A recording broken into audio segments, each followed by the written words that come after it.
Imagine opening the Bible and stepping into a world where God seems to be two very different beings. In one moment, he is the mighty and fearsome Yahweh of the Old Testament, a God who parts seas with a whisper, brings plagues upon nations, and commands armies to conquer and destroy.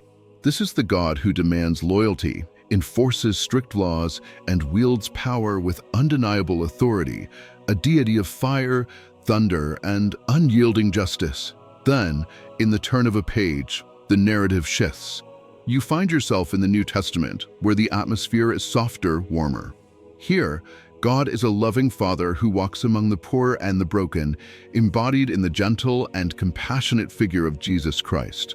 This is a God who touches the untouchable, forgives the unforgivable, and speaks of mercy, grace, and redemption. A God who preaches love for enemies, forgiveness without limits, and grace that washes away even the darkest past. How can these two faces belong to the same God? How does the stern lawgiver become the gentle redeemer? Are we looking at two halves of a greater whole, or is there something more mysterious at play? This is the enigma at the heart of the Bible, a story of divine duality that has fascinated, perplexed, and challenged believers for millennia. It is a journey through ancient scrolls and sacred texts, where the human quest to understand the nature of God has been both the source of profound faith and deep controversy. This story is not just about the verses on the page, but about the centuries of debate, hidden writings, lost gospels, and daring thinkers who have tried to reconcile these two images, or even dared to question if they could be reconciled at all. To uncover the truth, we must venture beyond the well-trodden paths of tradition and into the shadowy corners of history, where the voices of the lost and the silence still whisper secrets of a different understanding of the divine. We will explore the Gnostic vision of God as a being beyond the creator of the material world, the suppressed texts that tell a different tale, and the powerful counsels that shaped Christianity as we know it. This is not just a journey through Scripture. It is a journey through the very heart of faith itself, where every question leads to another, every answer opens a new mystery, and every step brings us closer to a God who cannot be easily defined. S.O. Are you ready to step into the mystery? Are you prepared to look beyond what you think you know and explore a God whose nature might be more complex, more profound, and more beautiful than you ever imagined? The story awaits, full of power, paradox, and a divine enigma that has captivated humanity for thousands of years. This is the tale of the God who is both a warrior and a shepherd, both a judge and a healer, the God of fire and grace, justice and mercy. Mystery and truth. Controversy. The Bible presents a complex portrayal of God that has been the subject of theological debate for centuries. In the Old Testament, Yahweh is depicted as a God of justice, power, and often wrath, a deity who commands obedience and enforces strict laws. He leads Israel with displays of might, such as the plagues in Egypt, the parting of the Red Sea, and the conquest of the Promised Land. His actions are sometimes harsh, commanding the destruction of cities, exacting vengeance, and punishing disobedience to maintain order and purity among his chosen people. This portrayal paints Yahweh as a ruler whose justice can be severe, emphasizing the need for holiness, loyalty, and reverence. By contrast, the New Testament presents a radically different image of God, primarily through the life and teachings of Jesus Christ. This is a God of love, mercy, and forgiveness, one who seeks to reconcile with humanity and calls for compassion, humility, and grace. Jesus speaks of turning the other cheek, forgiving enemies, and prioritizing the poor and the marginalized. He emphasizes inner transformation, focusing on the spirit of the law rather than strict adherence to rules. The central message of the New Testament is one of redemption, not through fear or power, but through love and sacrifice. The stark contrast between these depictions has led many to question whether they refer to the same deity. Some theologians argue that the difference reflects a fuller picture of God's nature, his justice balanced with his mercy. Theologians often emphasize that Yahweh's harshness must be understood within the historical and cultural context of ancient Israel, a time when survival required strict boundaries. In this view, God's justice and law in the Old Testament set the stage for the mercy and grace revealed in Jesus. Others, however, see these portrayals as contradictory, suggesting they may reflect different understandings of the divine that were eventually merged into a single narrative. This interpretation is not new. Early Christian groups like the Gnostics challenged the continuity between the Old and New Testaments, viewing Yahweh not as the ultimate God, but as a lesser, flawed being. They saw the God Jesus described as a higher, more transcendent reality, one of pure light and love, far removed from the material world's imperfections. The Gnostics' alternative views were controversial and ultimately labeled heretical. By the 4th century, mainstream Christian doctrine emphasized a unified view of God, connecting Yahweh's actions in the Old Testament with the grace of Jesus Christ in the New Testament. This unified doctrine was solidified through church councils and doctrinal decrees, creating the foundation of Christian orthodoxy. However, the underlying question persists: how can a God who demands obedience and enacts severe punishment in the Old Testament be reconciled with the God of unconditional love in the New Testament? Some propose that the Old Testament's depiction of God reflects humanity's early understanding of the divine, a more primitive grasp of God's nature that evolves over time. They suggest that the Bible's narrative is a progressive revelation, moving from strict justice to transformative grace. Others maintain that God's justice and mercy are two sides of the same coin, necessary to understand the fullness of his character. This duality, they argue, invites believers to delve deeper into Scripture, seeking a God whose nature transcends simple definitions and invites mystery. The Old Testament's portrayal of Yahweh is often intense and formidable. He is a God of action, delivering Israel from Egypt, guiding them through the wilderness and leading them in battle. His presence is manifest in natural phenomena like fire, smoke, and storms, emphasizing his power and holiness.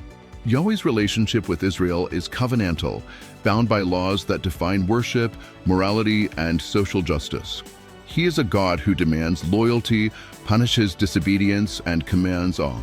Stories like the Great Flood, the destruction of Sodom and Gomorrah, and the conquest of Canaan highlight a deity who does not hesitate to use force to accomplish his will. In contrast, the New Testament presents a God of gentleness and compassion. Jesus, the embodiment of this God, teaches a message of forgiveness, love, and inner purity. He associates with outcasts, heals the broken, and challenges the religious authorities who emphasize legalism over mercy. Jesus' teachings focus on the heart's transformation rather than outward conformity to rules. His ministry is a call to a higher righteousness, one that loves enemies, forgives debts, and seeks peace. This vision of God as a loving father, rather than a distant judge, has become central to Christian theology. The tension between these two depictions raises questions about God's nature. Some suggest that the severity of Yahweh's actions was necessary for ancient Israel's context, a culture of tribal warfare, survival, and the establishment of a nation. Others propose that the Old Testament's justice is not at odds with the New Testament's grace, but complements it, reflecting a God who is both holy and loving. They argue that Jesus' message of mercy is only understood fully against the backdrop of God's justice. However, early Christian sects like the Gnostics found these contrasts irreconcilable. They viewed Yahweh as a lower God, the demiurge, who created a flawed material world. For them, Jesus was not here to affirm Yahweh, but to transcend him, revealing a higher God of light and truth. The Gnostics emphasized secret wisdom, gnosis, and personal spiritual awakening, challenging the emerging orthodoxy that placed Yahweh at the center of the Christian narrative. This view was quickly deemed heretical, as it threatened the Church's efforts to maintain continuity with Jewish tradition and a unified Christian doctrine. By the time of the Council of Nicaea in the 4th century, the Church had established a single narrative that affirmed Yahweh as the same God revealed in Jesus Christ. The Old and New Testaments were canonized as a cohesive scripture, despite the tensions between them. This decision created a complex theological framework where the God of wrath and the God of love were seen as one, a unity that has been debated ever since. The Gnostics, an early Christian movement, offered a radically different view of God and reality. They believed the material world was not the creation of the ultimate God, but of a lesser deity, the demiurge, whom they identified with Yahweh. According to Gnostic texts, the demiurge was a flawed and arrogant being, mistakenly believing himself to be the supreme ruler. This flawed creation was seen as a prison, a place of ignorance and suffering. The true God, for the Gnostics, existed beyond this material realm, pure spirit and light, waiting to be discovered by those who sought spiritual knowledge, gnosis, for the Gnostics. Jesus was not a redeemer who came to die for humanity's sins, but a revealer of hidden truths. He was a divine messenger, imparting secret knowledge that could awaken the divine spark within each person. His teachings, they believed, were not about adherence to external laws, but about personal transformation and enlightenment. The goal was to transcend the material world's illusions and connect with the true God, who was far removed from the flawed reality of the demiurge. This worldview posed a direct challenge to the emerging Orthodox Christian Church, which sought to establish a coherent doctrine that connected the Old and New Testaments. The Gnostics' rejection of Yahweh as the supreme God threatened the foundation of Jewish Christian tradition. As a result, Gnostic texts were labeled heretical, and their ideas were suppressed by church authorities. Writers like Irenaeus and Tertullian wrote extensively against Gnosticism, reinforcing the narrative of a unified, all-powerful God who created both the material world and offered salvation through Jesus. The suppression of Gnostic beliefs was not just about theology, it was also about authority. The institutional church claimed to be the mediator between God and humanity, interpreting divine will through tradition, sacraments, and hierarchy. The Gnostics' emphasis on individual spiritual awakening undermined this authority, suggesting that each person could access the divine without the church's mediation. This idea was seen as dangerous, leading to the exclusion of Gnostic writings from the official biblical canon. Despite the church's efforts, Gnostic ideas did not entirely disappear. Some texts were hidden away, buried, or preserved in secret by believers who valued their spiritual insights. It wasn't until the 20th century, with the discovery of the Nag Hammadi library, that many of these writings resurfaced, offering a glimpse into the diverse spiritual landscape of early Christianity. These texts reveal a Christianity that was not yet solidified, where different interpretations of Jesus' teachings coexisted, and where the nature of God was still a matter of intense debate. The Gnostics remain a testament to the diversity of early Christian thought, challenging the unified narrative that emerged from the Church's consolidation of power. Their writings continue to invite questions about the nature of God, the purpose of the material world, and the path to spiritual enlightenment. In 325 AD, the Roman Emperor Constantine convened the Council of Nicaea, a turning point in Christian history. It was not only a theological assembly, but a political maneuver to unify Christian belief under Roman rule. By the 4th century, Christianity had spread widely, but was fragmented by diverse theological interpretations. Constantine saw the potential for a unified Christianity to stabilize his empire, so he called bishops from across the Roman world to settle key theological disputes, particularly concerning the nature of Jesus Christ. The council's primary issue was whether Jesus was of the same substance as God the Father, a question with significant theological and political implications. The conclusion, affirming Jesus' full divinity, became the basis for the Nicene Creed, a declaration of Orthodox Christian belief that established the Trinity. This decision not only solidified the Church's teachings, but also centralized authority within a growing church hierarchy. Those who opposed the council's conclusions, like Arius, who argued that Jesus was not equal to the Father, were declared heretical. The decisions made at Nicaea also had profound effects on the biblical canon. Texts that did not align with the council's doctrine were excluded from the Bible.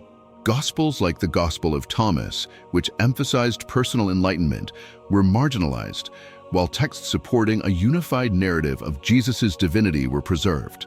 The council's conclusions were not merely about spiritual truth. They were a political effort to create a cohesive Christian identity that reinforced the Church's authority and aligned with Roman power. Constantine's involvement marked a significant shift in the Church's relationship with politics. Christianity, once a persecuted faith, became intertwined with the Roman state.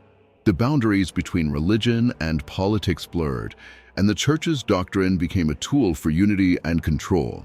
The Nicene Creed, still recited in churches worldwide, became a symbol of Christian orthodoxy, while dissenting voices were silenced, their texts hidden or destroyed. The Council of Nicaea set a precedent for how religious authority would be exercised in the centuries to come.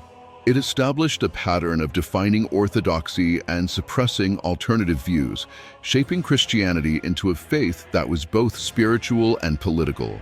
The decisions made there continue to influence how Christians understand God, Jesus, and the nature of the Church's authority. Following the Council of Nicaea, the Church continued to consolidate its authority, seeking to establish a unified Christian doctrine while actively suppressing alternative interpretations. This effort led to the persecution of groups and individuals who promoted beliefs that did not align with the Orthodox narrative, solidifying the Church's power and defining what was considered true. Christianity. One of the earliest targets of suppression was the Gnostic movement. The Gnostics, with their emphasis on personal spiritual knowledge and a mystical understanding of God, were seen as a direct threat to the Church's emerging structure. The Gnostic texts, which often presented a view of God and Jesus that differed from the canonical Gospels, were declared heretical and banned. In response, church leaders convened councils, issued decrees, and employed excommunication to marginalize and silence dissenting voices. The Church's goal was clear: to maintain control over Christian doctrine and prevent the rise of interpretations that undermined its authority. The campaign against the Gnostics was just the beginning. Throughout the Middle Ages, any group that challenged the Church's teachings faced severe consequences.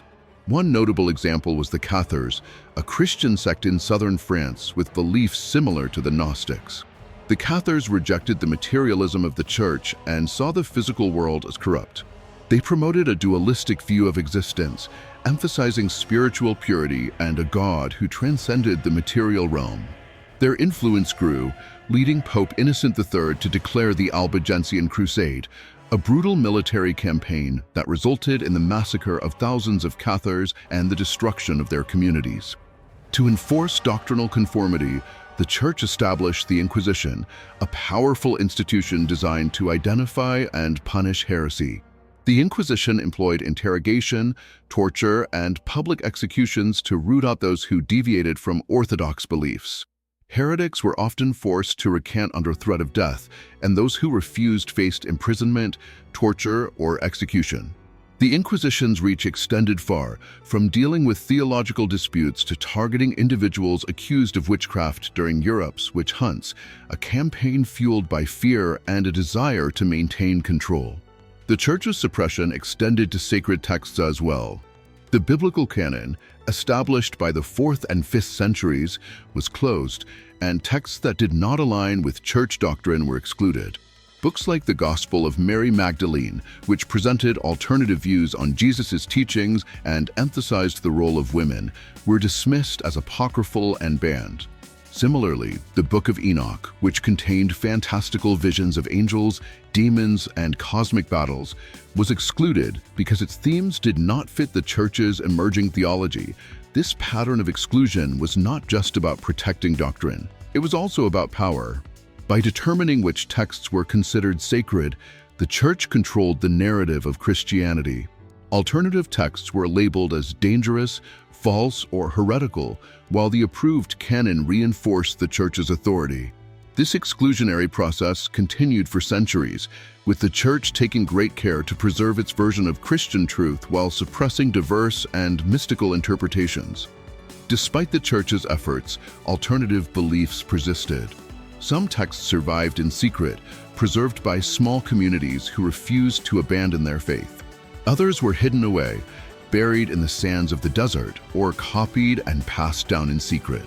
It was not until the 20th century, with discoveries like the Dead Sea Scrolls and the Nag Hammadi Library, that many of these writings resurfaced, shedding new light on the rich diversity of early Christian thought. The Dead Sea Scrolls, found in 1947 in the Qumran caves, included ancient Jewish texts that provided insight into the religious landscape during the Second Temple period.